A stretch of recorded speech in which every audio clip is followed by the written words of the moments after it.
Hi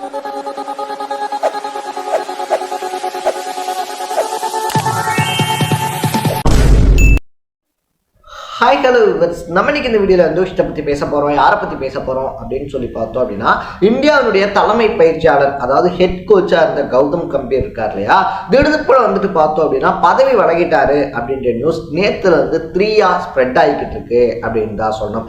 என்னைக்கு Indian cricket டீமினுடைய head கோச்சா கௌதம் கம்பீர் பதவி ஏற்றுக்கிட்டாரோ அதுக்கு அடுத்து வந்த டெஸ்ட் சீரீஸாக இருந்தாலும் சரி, ODI T20 அப்படின்னு சொல்லிட்டு இந்தியாவுடைய தோல்வி முகம் அப்படின்றது ஸ்டார்ட் ஆச்சு அப்படின்னு கிரிக்கெட் வர்ணனையாளர்கள் தொடர்ந்து சொல்ல ஆரம்பிச்சிருக்காங்க. ஸோ என்னதான் கௌதம் கம்பீருக்கும் இந்தியன் டீமுக்கும் பிரச்சனை, அதை தாண்டி வந்துட்டு பார்த்தோம் அப்படின்னா ஒரு காலகட்டத்தில் இந்தியன் டீம்ல ஸ்ட்ராங்கஸ்ட் பிளேயரா இருந்த கௌதம் கம்பீர் இருக்கார் இல்லையா, இன்னைக்கு ஹெட் கோச் அப்படின்ற ஒரு முக்கியமான பதவிக்கு வந்ததுக்கு அப்புறமா ஏன் இப்படி சொதப்புறாரு அப்படின்ற மாதிரி பல விஷயங்களை தான் நம்ம இன்னைக்கு பேச போறோம். அதுக்கு முன்னாடி நம்ம சேனலுக்கு நீங்க புதுசா வந்திருந்தீங்க அப்படின்னா இதே மாதிரி அப்பப்ப அப்டேட்டா போயிட்டு இருக்க விஷயங்கள், அது கரண்ட் அஃபேர்ஸா இருந்தாலும் சரி, பாலிடிக்ஸா இருந்தாலும் சரி, ஸ்போர்ட்ஸா இருந்தாலும் சரி, அப்பப்ப அப்டேட்டா போயிட்டு இருக்க விஷயங்கள் இருக்கு இல்லையா, அதை நீங்க தொடர்ந்து தெரிஞ்சுக்கணும் அப்படின்னு ஆசைப்பட்டீங்கன்னா மறக்காம சேனலை ஃபாலோ பண்ணி சப்ஸ்கிரைப் பண்ணிக்கங்க. ஸோ ஃபர்ஸ்ட் ஆஃப் ஆல் வந்துட்டு பார்த்தோம் அப்படின்னா இந்த சவுத் ஆப்பிரிக்கா சீரீஸ் இருக்கு இல்லையா, இதுலதான் வந்துட்டு கௌதம் கம்பீர் மேலான விமர்சனங்கள் அப்படின்றது ரொம்ப அதிக அளவுல எழும்ப ஆரம்பிச்சிருக்கு அப்படின்னு சொல்லலாம். ஏன்னா ஃபர்ஸ்ட் டெஸ்ட்லயே வந்துட்டு ஒரு 124 ரன் டார்கெட் அப்படின்றது வந்துட்டு சவுத் ஆப்பிரிக்கா கொடுக்குறாங்க. அந்த 124 ரன் அடிக்க முடியாம வந்துட்டு பார்த்தோம்னா 30 ரன் வித்தியாசத்துல இந்தியன் டீம் தோத்து போகுது அப்படின்னு தான் சொல்லணும். ஸோ சவுத் ஆப்பிரிக்கா அந்த 120 ரன்னுக்குள்ள சுருட்டினது அப்படின்றது எக்ஸ்ட்ரானரியான ஒரு டிஃபெண்ட் கேம் அப்படின்னே சொல்லலாம். ஆனா ஒரு காலகட்டத்தில் ஓஹோன்னு இருந்த இந்தியன் டீம் இருக்கு இல்லையா, 120 ரன் அடிக்க முடியாம தோத்து போனது அப்படின்றது இந்திய ரசிகர்களால மட்டும் கிடையாது, கிரிக்கெட் ரசிகர்களாலேயே ஏத்துக்க முடியாத ஒரு விஷயம் அப்படின்னு தான் சொல்லணும்.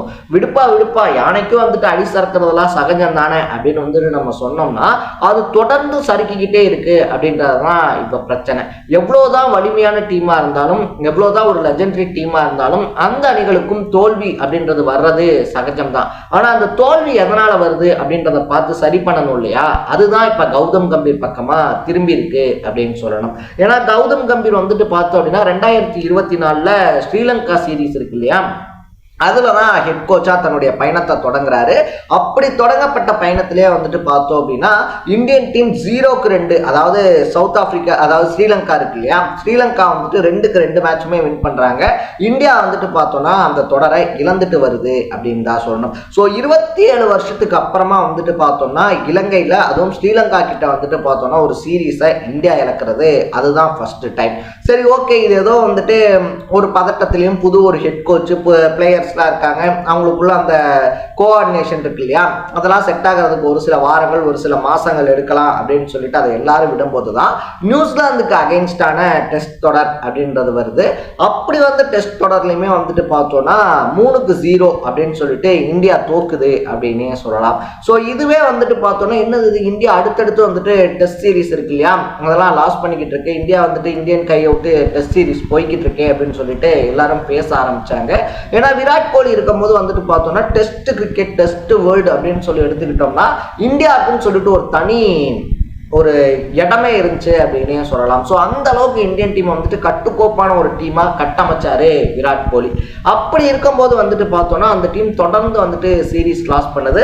அடுத்து வந்து ஆஸ்திரேலியா கூடயும் வந்துட்டு பார்த்தோம்னா 4-1 அப்படின்னு சொல்லிட்டு சீரீஸை லாஸ் பண்ணி கிட்டத்தட்ட 11 வருஷமா வந்துட்டு நம்ம கிட்ட அந்த பார்டர் கவாஸ்கர் டிராஃபி இருக்கு இல்லையா, அது ஆஸ்திரேலியா கிட்ட தாரவாக்குது அப்படின்னு சொல்லலாம். ஸோ இந்த வரிசையில தான் வந்துட்டு பார்த்தோம்னா இப்போ இந்த சவுத் ஆப்பிரிக்கா சீரீஸும் போய்கிட்டு இருக்கு. ஆல்மோஸ்ட் வந்துட்டு பார்த்தோம்னா சவுத் ஆப்பிரிக்கா இந்த தொடர் இருக்கு இல்லையா, இந்த சீரீஸை வின் பண்ணிட்டாங்க அப்படின்னு தான் சொல்லணும். ஸோ நேத்துல இருந்தே வந்துட்டு பார்த்தோம்னா கௌதம் கம்பீர் வந்துட்டு புது புது யுக்திகளை சொல்றேன் அப்படின்னு சொல்லி பண்ணக்கூடிய முயற்சி தான் இந்த தோல்விகளுக்கு காரணம். ஏன்னா அவர் வந்துட்டு இந்த பேட்டிங் ஆர்டர்ஸ் இருக்கு இல்லையா, அந்த லைனப்ஸை வந்துட்டு தொடர்ந்து மாத்திக்கிட்டே இருக்காரு, ஷஃபிள் பண்ணிக்கிட்டே இருக்காரு.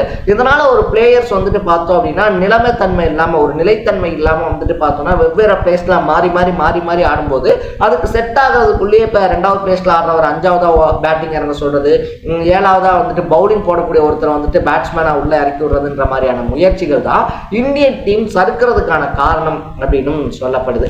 அதுலயும் வந்துட்டு பார்த்தோம்னா கேப்டன் ஆகும்போது நாங்கள் டெஸ்ட்டுக்கு ஒரு மாதிரி பிளேயர் செலக்ட் பண்ணுவோம், ஓடிஐக்கு ஒரு மாதிரி செலக்ட் பண்ணுவோம், T20க்கு ஒரு மாதிரி செலக்ட் பண்ணுவோம் அப்படின்னு சொன்ன கௌதம் கம்பீர் எந்த மேட்சா இருந்தாலும் சரி ஹர்ஷித் ராணாவை மட்டும்தான் செலக்ட் பண்றாரே தவிர அவர் சொன்ன மாதிரி பிளேயர்ஸை செலக்ட் பண்றாரா அப்படின்னு சொல்லி கேட்டோம்னா அது கிடையாது அப்படின்னு தான் சொல்லணும். ஸோ டெஸ்ட்டுக்கு அப்படின்னு சொல்லிட்டு ஸ்பெஷலிஸ்டா இருக்கக்கூடிய சப்ராஸ் கான் மாதிரியான பிளேயர்களை விட்டுட்டு T20 ஓடிஐ ஆடக்கூடிய பிளேயர்ஸையும் டெஸ்ட்ல ஆட வைக்கிறது தான் வந்துட்டு டெஸ்ட்ல தொடர்ந்து இந்தியா மண்ணக்கவுறதுக்கான காரணம் அப்படின்னு சொல்லப்படுது. ஸோ இப்படி வந்துட்டு பார்த்தோம்னா கௌதம் கம்பீருடைய முடிவுகள் சரியா இல்லாததுனால தான் இந்தியா தொடர் தோல்விகளை சந்திச்சுக்கிட்டு இருக்கு அப்படின்னு சொல்லி பேசிக்கிட்டு இருக்கும்போது தான் நேற்று திடுதிப்புன்னு பார்த்தோம்னா எக்ஸ் தளத்தில் ஒரு பதிவு வருது. இந்த மாதிரி வந்துட்டு இன்டர்நெட்ஸில் வரக்கூடிய கேலிகளாக இருந்தாலும் சரி, ட்ரோல்ஸாக இருந்தாலும் சரி, என்னை மனதளவில் சோர்வடைய வச்சிருச்சு.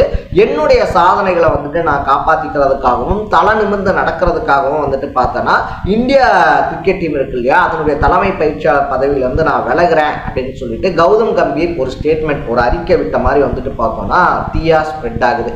பலருமே வந்துட்டு பார்த்தோம் அப்படின்னா ஐயா சாமி நீ கிளம்பு சந்தோஷம் அப்படின்னு சொல்லிக்கிட்டு இருக்க போது அடுத்து ஒரு சில மணி நேரங்கள்லயே என்ன சொல்றாங்கன்னா இல்ல அது கௌதம் கம்பீருடைய அக்கௌண்ட் கிடையாது, அது வந்துட்டு ஒரு ஃபேக் அக்கௌண்ட். கௌதம் கம்பீருடைய அக்கௌண்ட்ல வந்துட்டு பார்த்தோம்னா லாஸ்டா ஒரு 21ஆம் தேதி தான் போஸ்ட் போட்டிருக்காரு, அதுக்கப்புறமா எந்த போஸ்டும் போட கிடையாது. இது கௌதம் கம்பீர் பேர்ல வந்துட்டு பார்த்தோம்னா ஃபேக்கா ஒரு அக்கௌண்ட்டை கிரியேட் பண்ணி அந்த ஃபேக் அக்கௌண்ட்ல இருந்து வந்துட்டு பார்த்தோம்னா இந்த மாதிரி பதவியை நான் ரிசைன் பண்றேன்னு சொல்லக்கூடிய ஸ்டேட்மெண்ட்டை அப்லோட் பண்ணியிருக்காங்க அப்படின்ற ஒரு நியூஸ் வெளிவருது அப்படின்னே சொல்லலாம். ஸோ பலருமே வந்துட்டு பார்த்தோம் அப்படின்னா என்ன சொல்ல ஆரம்பிச்சிருக்காங்கன்னா அவர் சும்மா சொன்னாரு இல்ல ஃபேக் அக்கவுண்ட்ல சொன்னாரு அப்படின்றத தாண்டி அந்த மெசேஜ் அவருக்கு ஃபார்வர்ட் பண்ணி அவருடைய அபிஷியல் பேஜ்லயே வந்துட்டு போஸ்ட் பண்ண சொல்லிடுங்க. ஏன்னா இதுக்கும் மேலே வந்துட்டு பார்த்தோம்னா இந்தியன் டீம் தொடர்ச்சியான தோல்விகள் அப்படின்றத சந்திச்சுக்கிட்டே இருந்தா அதை பார்க்குற மனதைரியம் எங்ககிட்ட இல்லை. இந்தியா வெஸ்ட் இண்டீஸ் பங்களாதேஷ் இருக்கு இல்லையா, பங்களாதேஷோட தான் சீரீஸை வின் பண்ணியிருக்காங்க. ஆனா டாமினேட் பண்ணக்கூடிய சவுத் ஆப்பிரிக்கா, ஆஸ்திரேலியா, நியூசிலாந்து இந்த மாதிரியான கண்ட்ரிஸோட தொடர்ந்து தோக்குறது இந்தியாவினுடைய எதிர்காலத்தையும் இந்தியன் கிரிக்கெட்டுடைய எதிர்காலத்தையும் ரொம்ப பெரிய கேள்விக்குறி ஆக்கிருக்கு அப்படின்னு சொல்ல ஆரம்பிச்சிருக்காங்க. ஸோ நீங்க கௌதம் கம்பீரை பத்தியும் அவருடைய கோச்சிங்கை பத்தியும் என்ன நினைக்கிறீங்க? கௌதம் கம்பீர் இந்திய அணியினுடைய தலைமை பயிற்சியாளரா தொடரணுமா வேணாமா அப்படின்றத கமெண்ட்ல போட்டு இதே மாதிரி அப்பப்ப அப்டேட்டா போயிட்டு இருக்க விஷயங்கள், அது கரண்ட் அஃபேர்ஸா இருந்தாலும் சரி, பாலிடிக்ஸா இருந்தாலும் சரி, ஸ்போர்ட்ஸா இருந்தாலும் சரி, அப்பப்ப அப்டேட்டா போயிட்டு இருக்க விஷயங்களை நீங்க தொடர்ந்து தெரிஞ்சுக்கணும் அப்படின்னு ஆசைப்பட்டீங்கன்னா மறக்காம சேனலை ஃபாலோ பண்ணி சப்ஸ்கிரைப் பண்ணிக்கோங்க. நாளைக்கு இதே மாதிரி இன்னொரு இன்ட்ரெஸ்டிங்கான வீடியோட சந்திக்கலாம். Bye bye.